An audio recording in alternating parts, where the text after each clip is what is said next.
Bueno, soy Víctor Sánchez Rodríguez, soy autor, director teatral y guionista de cine. Nosotros nos mataremos con pistolas. Bueno, tengo aquí un guión que iré mirando. Cuando consulte el móvil no estoy consultando el WhatsApp ni nada, estoy consultando el guión, ¿vale? Bueno, si os parece voy a empezar a hablar de rasgos más generales de qué me llevó a escribir esta obra de teatro, y luego sí, profundizaré también, sé que hay alumnos y alumnas de teatro, en cuestiones más técnicas, de dramaturgia, etc. Y bueno, yo creo que está bien empezar yo creo que cuando se coge una obra de teatro y se tiene que analizar para la puesta en escena, o como actrices, actores que sois algunos, o queréis ser, o estéis interesados en el arte dramático, o cualquier lectora en general, creo que está muy bien cuestionarnos por qué se titula así, ¿no? Porque una obra se titula como se titula, porque siempre da muchas pistas. En el caso de Nosotros nos mataremos con pistolas, para mí poner el título a la obra fue de las cosas que más me costó, pero al final encontré el sentido en el nosotros, que era apelar al colectivo, apelar a una ¿no? Es la primera persona del plural, y es apelar a lo generacional, en este caso, porque es una obra muy generacional. Y no nos mataremos con pistolas es porque seguramente no habrá una guerra, seguramente nosotros no nos suicidaremos como se suicidó nuestra amiga, seguramente seguiremos resistiendo y seguiremos viviendo. Entonces, ¿qué es lo que pasa cuando se sigue viviendo, ¿no? Y bueno, este es uno de los porqués del título de la obra de teatro. Yo empecé a escribir esta obra de teatro en 2011, hace unos años, en un contexto en el que, bueno, en un contexto de crisis económica, en el que, bueno, yo había acabado la carrera, mis amigos también, y personas cercanas, y bueno, nos enfrentábamos a un presente bastante complicado para acceder por encima. Yo había estudiado dirección y dramaturgia, que quiero decirte que ya pues es algo precario, pero todavía era más precario si cabía. Pero hay un hecho en mi biografía, y es que cuando yo tenía 24 años, mi mejor amiga se suicida. Y esta obra de teatro nace un poco para ver, o sea, no tanto para entender los motivos que le habían llevado a ello, sino para ver cómo nos habíamos quedado el resto, ¿no? Después de que alguien de tu alrededor decide poner fin a vivir, es algo bastante traumático, pero también, bueno, te lleva a una reflexión, y yo pensaba que esta reflexión no la había, muchos de los que éramos sus amigos y amigas no la habíamos hecho, y bueno, yo comencé a hacerla con lo que sabía hacer, que es escribir escribir teatro particular, y por eso mismo empecé a pensar este texto. Yo vivía en Barcelona porque había estudiado allí en el Instituto de Teatro, había estudiado dirección y dramaturgia ahí, y también se inicia con un aire de cierta nostalgia de los veranos, ¿no? Pasados con amigos aquí, justamente en el puerto de Sagunto, de vínculos muy importantes. De alguna manera sentía que todo aquello en el recuerdo se mantenía de manera inamovible, y en ese momento de crisis y de crisis vital y de crisis económica, en que todo el país está en una crisis, bueno, con lo que suele llevar las crisis, que son mucha incertidumbre. Con la incertidumbre solemos mirar atrás, ¿no? Solemos mirar a la nostalgia, que es a veces muy peligrosa también, porque es utilizada por discursos políticos de dudosa calaña, pero es también una emoción normal. Y bueno, esta nostalgia venía obviamente ¿no? por recuperar como ese tiempo perdido o viajar a ese pasado que a veces consideramos que es inamovible, que es una estampa fija, pero realmente, y es lo que les pasa a los personajes de la obra, cuando vuelven se dan cuenta de que sus amigos han cambiado, ¿no? Y de que el mundo ha cambiado. Con ese telón de fondo de las fiestas patronales, que son el eterno retorno de lo mismo, porque son siempre iguales, o sea, cambia digamos, cambia las borracheras, cambia con quién se enrolla con quién, puede cambiar algunas cosas, pero siempre son lo mismo, ¿no? O sea, siempre hay una procesión, siempre hay una verbena, siempre hay un almuerzo, unas paellas en la calle. Esto se repite. Entonces, con esta estampa de fondo, ¿no? de algo que siempre se repite y donde es fácil tener estos recuerdos, ¿no? y esta sensación de que el tiempo no pasa, justamente se da este encuentro entre personas para las que ha pasado el tiempo, ¿no? Y que intentan en esta noche, en este día de fiesta, en esta noche, recuperarse como grupo, recuperarse como amantes, recuperarse como amigos al fin y al cabo, y bueno, ese choque con la realidad de que esto ya no es como era, ¿no? De que todo ha cambiado. Entonces, lo que decía, empecé a escribir esta obra, cuando empecé a escribirla no sabía que iba a hablar de todas estas cosas, y esto creo que es importante, uno de los puntos que me sugería Ismael que hablásemos, que es la génesis de una obra, ¿no? O la génesis de cuando uno escribe. Yo creo que siempre se parte yo al menos parto muchas veces de una imagen, que es una imagen absolutamente visual, y a veces de un trozo, o un fragmento de texto, o un personaje que dice algo, ¿no? O una situación. En el caso de Nosotros nos mataremos con pistolas, la situación era una reunión de amigos que están reunidos, están cenando, o comiendo, de hecho estaban comiendo, están en la sobremesa, todos aparentan, ¿no? Hacen ver que todo está bien, y cuando pasa una procesión por debajo, la música de la procesión a uno de los personajes le toca una fibra, le toca una tecla, ¿no? Que hace que se ponga a llorar. Entonces, esta imagen, que fue conmigo durante muchas semanas, fue arraigada, yo creo que cuando te vienen estas imágenes les vas preguntando, y les preguntas por qué, les preguntas por qué son así, por qué esto, y quién, ¿no? O sea, quién son, quién es esa persona que está llorando, quién es, cómo es, quién la acompaña, junto con quién, dónde está, con quién está. Empiezas a cuestionar y empiezas a ir creando de una manera normalmente caótica, porque la creación lo es, aunque llega un momento en el que hay que establecer un mapa, ¿no? para saber por dónde se va transitando y se va escribiendo. Pero bueno, se parte muchas veces de una imagen, hay gente que parte de una estructura, también se puede partir.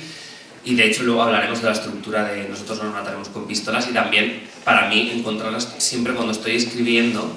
Creo que cuando encuentro la estructura es cuando sé que lo que voy a escribir se va a hacer realidad, es decir, no se va a quedar en el cajón a la espera de un momento en el que encuentre esa estructura, ¿no? O sea, para mí creo que la estructura es tocar tierra, ¿no? De alguna manera es realmente decir, vale, todo lo que estoy imaginando, todas las cosas que quiero que pasen, todas aquellas cosas que quiero que se digan también, o todos estos personajes caben en esta estructura, ¿no? Y pasa en este lugar y pasa en este tiempo. O sea, digamos que cuando puedes responder a estas preguntas, entonces yo creo que es cuando ya está muy claro que vas a seguir adelante. Creo que es algo me comenta Ismael en el guión, creo que lo estoy haciendo desordenado, pero bueno, también es parte está vivo, ¿no? Y entonces pues el discurso se va haciendo, y creo que la diferencia con la novela, o cuando uno escribe novela, yo he escrito narrativa también, es que es más fácil comenzarla, en el sentido de que permite más el fluir o el navegar, porque realmente una novela no tiene por qué adecuarse a una forma tan... hay novelas que sí, pero que constriña tanto, ¿no? Te puedes permitir devaneos, te puedes permitir digresiones, te puedes permitir un montón de cosas. El teatro es más restrictivo, depende de qué tipo de teatro, pero si estamos contando una historia lo es. Y luego ya el cine, si en el momento en el que hablemos de cine, pues el cine es muchísimo más, ¿no? O sea, es muy difícil lanzarte a escribir de un impulso si no tienes pensadas muchas cosas antes, ¿no? Porque es muy técnico, es muy técnico. Sí, sin embargo, yo creo que tanto la poesía como la novela puede responder a un impulso de querer escribir sobre un personaje que en ese momento está haciendo una cosa y uno lo está imaginando y luego ya entrará la acción, entrará hacia dónde se mueve, hacia dónde van los personajes, cuál es el deseo, o sea, qué desean, o sea, el deseo que hace activar la acción, ¿no? Y el movimiento de los personajes. Pero eso, creo que la diferencia entre la novela y el teatro es esa, yo creo que antes de ponerte a escribir el teatro tienes que pensar bastante, ¿no? Tienes que darle bastantes vueltas, tienes que convivir con la historia. Y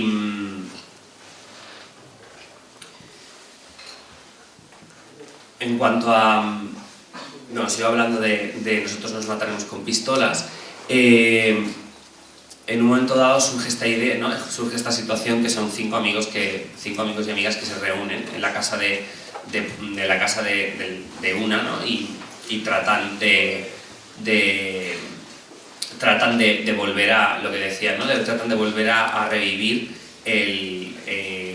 lo que vivieron en el pasado y también tratan de volver a construir esos vínculos, ¿no? Entre ellos y ellas.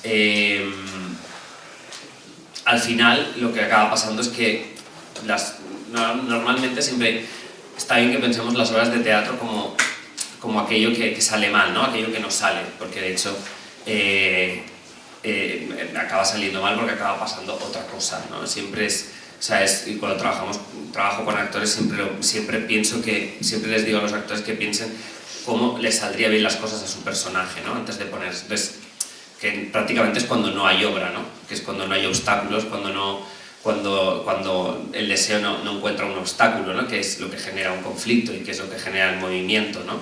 Drama significa movimiento, de hecho la palabra etimológicamente significa eso. ¿Cómo sería, no? Y si esto hubiese salido bien, pues seguramente Miguel y Sigfrido habrían construido otra vez pues, la relación que tenían. Blanca habría conseguido hacer una paella y volver a vivir esto, volver a vivir con sus amigos y volver a recuperar ese grupo que tenían. Elena podría haber tenido esas palabras de aliento y de orgullo que espera de sus amigos y amigas, y Marina habría encontrado una solución o alguien que le ayudase para hacerse cargo de la persona que está esperando, ¿no? Del bebé. Todo esto, como vemos, no pasa y pasan otras cosas. Pasan otras cosas que seguramente son más catárticas y que seguramente las necesitan más como personajes, ¿no? Porque al final, bueno, pues ya habéis leído la obra, al final realmente... aunque realmente todos esperan que su vida cambie y se dan cuenta de que no cambia, creo que en el monólogo de Marina, que es la única que al final tiene unos visos de clarividencia o ve un futuro responsabilizándose de su hijo o hija o hije y hacia dónde lo quiere, ¿no? Cómo quiere llevar. Tiene un momento casi de maduración, ¿no? De decir, me hago responsable, que al final hacerse responsable es también madurar, o sea, me hago responsable de esto y lo voy a hacer tal y como yo creo, ¿no? Y a mí me parecía muy bonito ese ejercicio del personaje que parece que menos se entera, que es el personaje más desubicado, que ha estado viviendo en Latinoamérica, ha vuelto. Justamente ese personaje al final es el que acaba teniendo esa clarividencia, ¿no? Ese poquito de reconocimiento, ¿no? Que es algo que para los que estudiáis teatro, yo creo que igual estáis acostumbrados a esta palabra, pero normalmente en los dramas, cuando digo drama hablo de obras de teatro, normalmente al final siempre hay un reconocimiento o hay una palabra técnica que se llama anagnórisis, ¿no?, del personaje, que es el momento en el que le cae la ficha, ¿no?, el que de repente dice, ostras, es por ejemplo, si habéis leído Casa de Muñecas de Ibsen, es el momento en el que Nora se da cuenta de que su marido le ha mentido y que la única manera que tiene es de poder seguir viviendo es yéndose de esa casa, ¿no?, y entonces acaba y se va. O sea, ese momento de el único personaje que lo tiene y o que al menos lo expresa es Marina. Para mí era muy importante que la obra de teatro al final acabara como acaba, que es con este estatismo, con estos personajes casi encerrados, sin accionar nada, mirando las pantallas de sus móviles, diciendo, o sea, que en lo que dicen además hay verbos de movimiento, vamos a la playa, voy a hacer esto, vamos a... O sea, hay verbos que indican movimiento, acción, pero ellos no hacen nada, ¿no? O sea, bueno, me parecía que era una figura, en sí una figura muy, muy poética, ¿no?, y que podía tener muchos significantes y que luego encontramos una manera de traducir esto de manera escénica, ¿no?, que luego hablaremos de la puesta en escena, pero bueno, o sea, de manera escénica, o sea, ya en la escritura es importante encontrar las palabras que puedan, o sea, aunque si no diriges tu texto, por lo menos que la persona que vaya a leerlo, o sea, sepa que hacia dónde vas, ¿no?, y qué es lo que quieres. Y ahí para mí era importante esto, ¿no? O sea, era estos personajes hablando de qué quieren hacer, qué harán al día siguiente, qué harán esa tarde, ¿no? Y dices, ostras, que igual no hacen nada, o sea, acaban despidiéndose, diciéndose, bueno, hasta luego, tal, no sé qué, no hacen nada, y lo que ha pasado ha sido un día más del que esperaba muchas cosas, pero que al final pues han tenido lo que han tenido. Como decía, me interesaba ese final abierto y ese final más agridulce y bueno, y abierto más a las interpretaciones, porque normalmente también en mi dramaturgia lo que escribo es lo que me suele interesar, más que los finales tan cerrados. Y digo esto, un momentín, que si no me pierdo.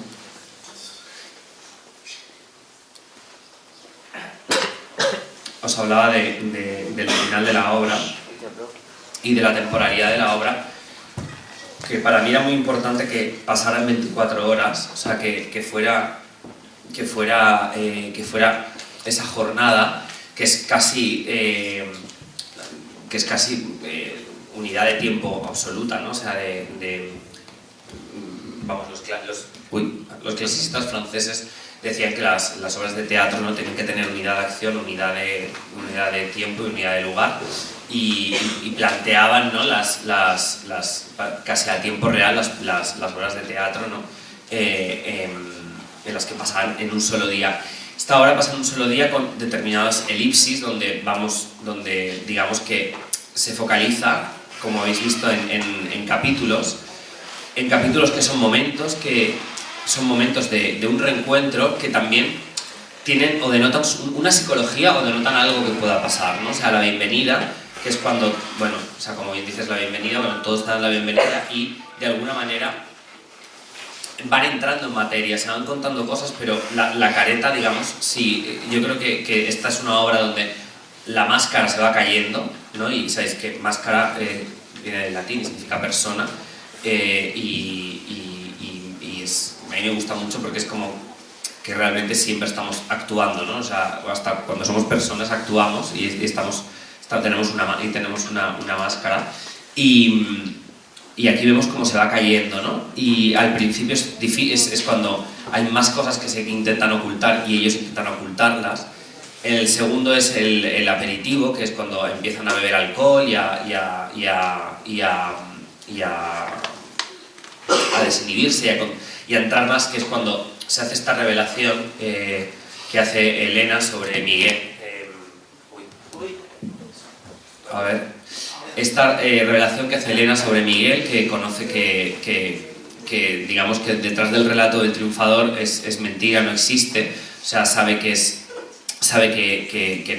todo lo contrario, ¿no?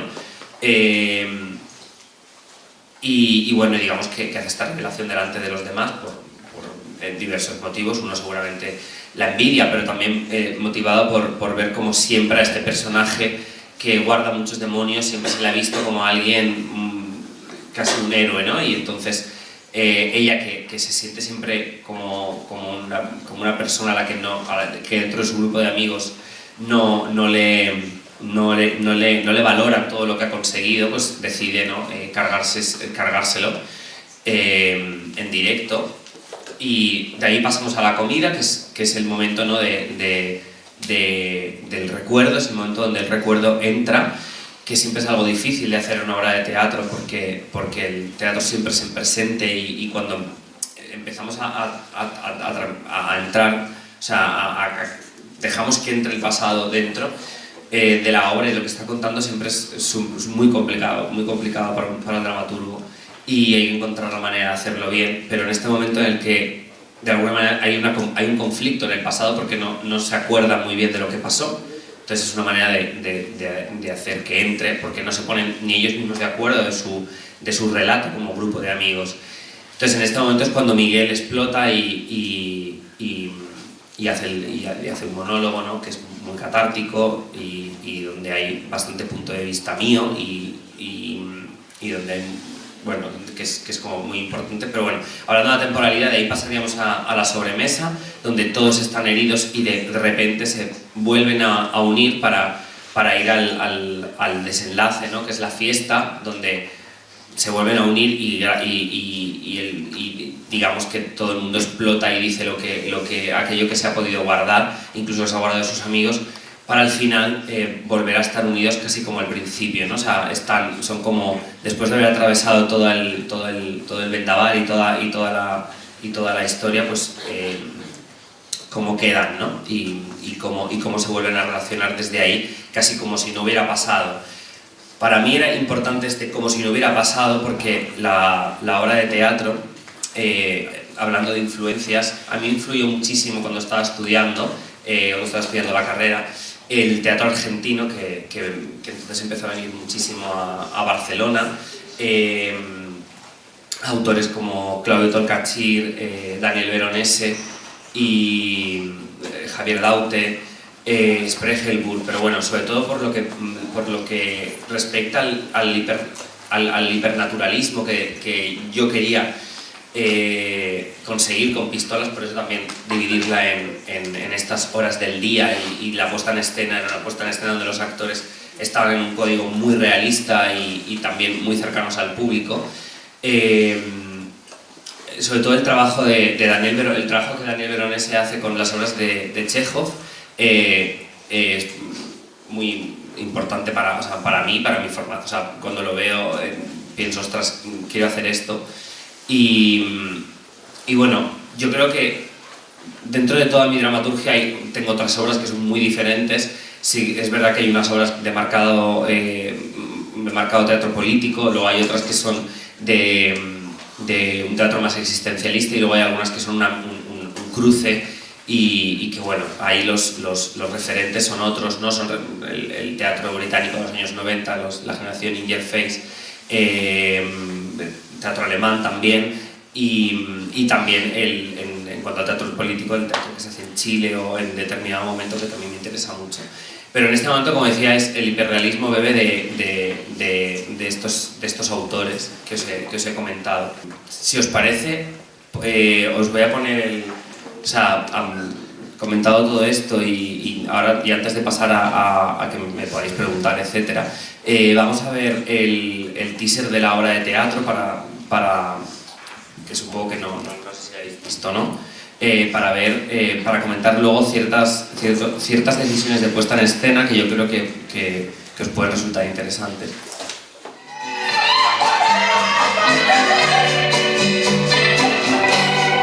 Puede que jamás te lo diga. Puedo contaros un poco lo que os quería decir.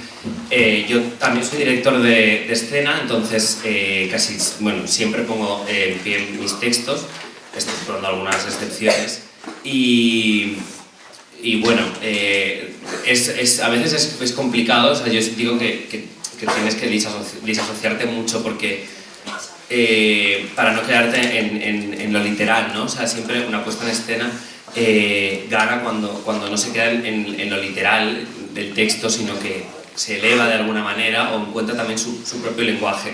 Aquí la puesta en escena es, bueno, como os habéis podido imaginar, es muy realista, o sea, pero hay ciertos toques que conducen hacia cierta, no sé cómo llamarlo, hacia cierta poetización o estilización o incluso abstracción en la puesta en escena. Representa un espacio único porque de hecho en la obra hay una unidad de lugar bastante significante, ¿no? Es esa casa que está plagada de recuerdos y que también recuerda a otras generaciones, diferente a la de los protagonistas.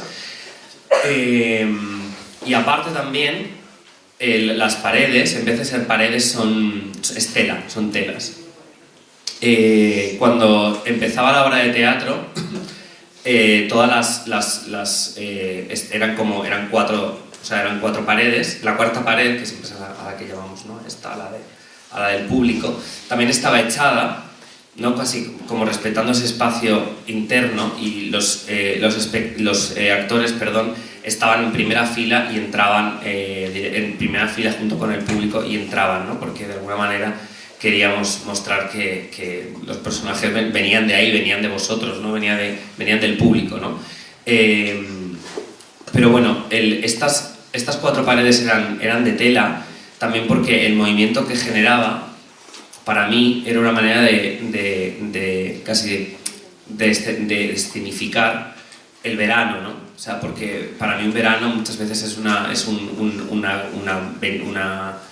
cortina, ¿no? que se vuela por una ventana. O sea, ese recuerdo que simplemente cuando trabajas más con el escenógrafo o escenógrafa, intentas captar eso, ¿no? Que es algo muy personal, pero que muchas veces encuentra luego en el público, luego resuena, ¿no? De hecho, después gente me decía, esto sí es que he conseguido meter el verano, ¿no? Dentro y a veces son por estos detalles que creo que cuando se es directora de escena es muy, muy importante, ¿no? Tener esa sensibilidad abierta y despierta.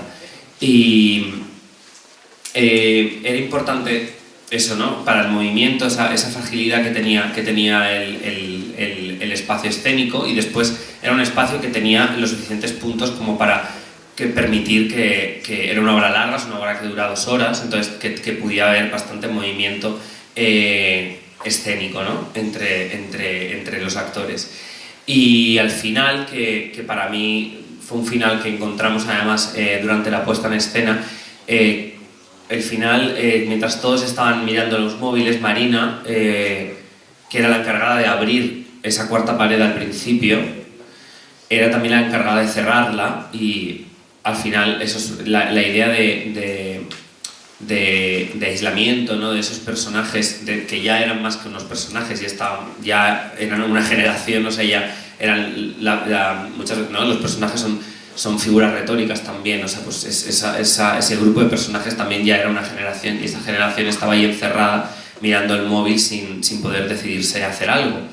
Y eso son lo que os puedo hablar de puesta en escena, y luego hay un montón de cosas que si queréis me podéis preguntar acerca de la iluminación, acerca del uso de la música, o que en este caso, como digo, apunto esto, en este caso, como digo, partíamos del realismo, ¿no? O sea, el realismo también es un constructo, también nos inventamos el realismo, aunque el realismo intente captar aquello a lo que llamamos realidad, que todas las vanguardias históricas decían que la realidad la captaban ellos, ¿no? Los surrealistas lo decían, y justamente muchas veces huían de esa realidad o de cómo se veía, ¿no? Entonces casi todas las vanguardias son realistas, pero el realismo, o sea, que intenta captar la vida, en cuanto a la iluminación, era importante que captara esos momentos del día, ¿no? O sea, la luz de esos momentos del día. Lo que pasa es que también la luz de esos momentos del día para todos también ya están dentro de nuestra memoria, de nuestra retina y de nuestro imaginario como casi de una manera que aluden a una psicología también, ¿no? O a un ambiente, a una atmósfera que es, yo creo que es lo más difícil de lograr en una obra de teatro y lo principal, ¿no? Que es una atmósfera. Y esa atmósfera tiene un sentido. Entonces, esas decisiones en cuanto a la iluminación eran, como digo, para poder copiar a la realidad como está, pero también matizándola, ¿no? Matizándola para alcanzar también lo poético. Y luego lo que sí que es verdad que la música era toda diegética, es decir, toda la música que salía era música que estaba dentro de la obra, ¿no? Dentro de la acción, o sea, eran los actores los que la ejecutaban, o era porque se escuchaba una procesión, porque pasaba una procesión, o digamos que todo lo que... o había una canción, pues porque se tocaba una canción, pero se utilizó música que era porque, bueno, yo creo que estaba dentro de esta voluntad realista, que sobre todo era para captar el paso del tiempo, ¿no? Ese paso del tiempo en un día, cómo les va afectando, o sea, que pudieses ver a los actores cómo se iban modificando, cómo iban evolucionando, y eso, o sea, sobre todo yo creo que el porqué de esta lección tenía que ver con eso, ¿no? Con el poner el acento en eso y el interés en plasmar todo lo intrincable y difícil que tienen los momentos vividos. Y bueno, ya está. O sea que muchas gracias por escucharme y preguntarme lo que queráis. Sí. Yo me imaginaba los personajes un poquito más jóvenes, un poquito bastante. Personalmente, ¿por qué elegiste ese caso? Porque todos estaban cercanos a los 30 en ese momento. Y eso. Igual se conservan mal, pero sí, o sea, porque de hecho hay alguno que es un poquito más joven, pero todos tenían 30, estaban sobre los 30. 30, 31, 32, y otro que, Bruno, el caso de Bruno creo que sí que tenía 27 o alguna cosa así, pero creo que en la obra pone, en el Dramatis Personae pone que los personajes están sobre la treintena. Pero bueno, igual es que también los he acercado a ti, y entonces también por eso en la puesta en escena que tú te has hecho en la cabeza o lo que te has imaginado, pues se acerca más a tu realidad, que eso lo hacemos todos. Y al terminar la obra, yo sí me di cuenta que hablabas de algo muy personal y sí me pregunté de si te había pasado algo parecido, sobre todo con la amiga de ellos, de Paula, que se acaba. Y has dicho que sí. Sí, ya lo he dicho. Me pregunto si de alguna manera tú elegiste escribir sobre ello porque te sanaba. Pues nunca he utilizado la escritura para... O sea, he utilizado la escritura de manera de sanación, pero no la he considerado literatura, o sea, lo he considerado autoayuda, ¿no? Cosas que me han ayudado y que igual en algunas he visto algún valor artístico, pero creo que en este caso, creo que sí que escribo muchas veces para entender, ¿no? Y para entender un momento, y eso puede ser sanador y puede ser... pero incluso iría más allá, es que para mí es más importante encontrarle el sentido que sanar, ¿no? Y a veces encuentras el sentido y sigues dolorido, ¿no? Porque igual la sanación viene de otra manera, pero entender creo que es lo principal, entender la sociedad, entendernos a nosotros, entender los procesos tan complejos. Yo creo que cuando se escribe o cuando se es artista, creo que no se puede dar nada por sentado. O sea, nada de lo que pasa en el día a día, en la sociedad, con tu familia, o sea, creo que todo te tiene que generar preguntas, ¿no? Y tratar de entender. A veces son preguntas más existenciales, otras veces son de un origen más social o más... pero ese tratar de entender es fruto de la perplejidad, de decir, ¿esto? ¿Por qué? O sea, ¿por qué esto? O sea, y eso yo creo que es lo que diferencia, ¿no? a las personas que no lo son.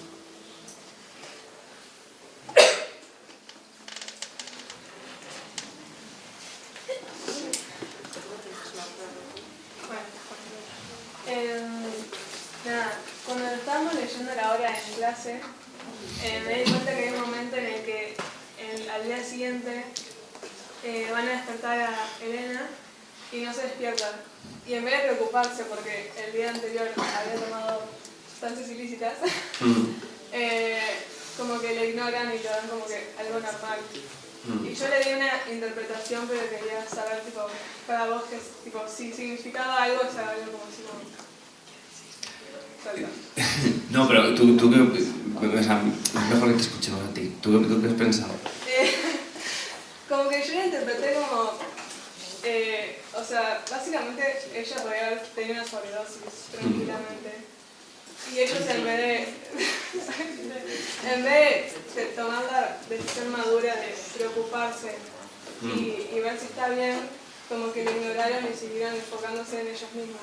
Y lo tomé como que no habían aprendido nada de la situación de Paula, de su muerte, y como que en realidad todo lo que pasó en la noche anterior, de todas las charlas y las discusiones que estuvieron, como que no habían llegado a nada, porque siguen siendo las mismas personas. Sí. Sí, es eso, la verdad es eso. O sea, hay también también hay una intención, ¿no? Que es que hay una intención de tensar también, o sea, que es puramente técnica, porque es el final de la obra, es un final largo, los personajes están diciendo nada, ¿no?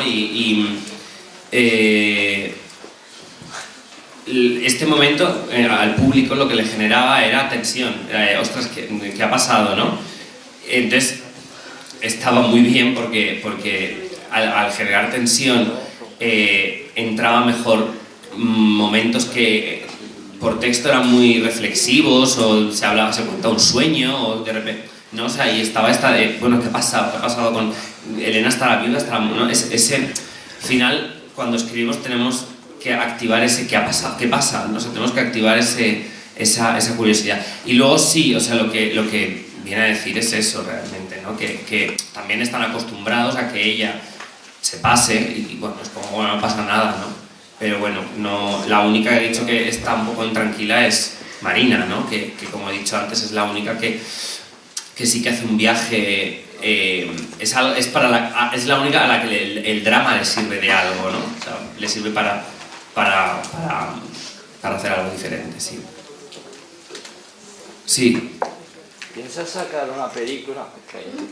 ¿Piensas sacar una película o una segunda parte del libro? O sea, una película de una segunda parte del... No, o una película o una segunda parte del libro. Película ya hay, o sea, ya le hicimos y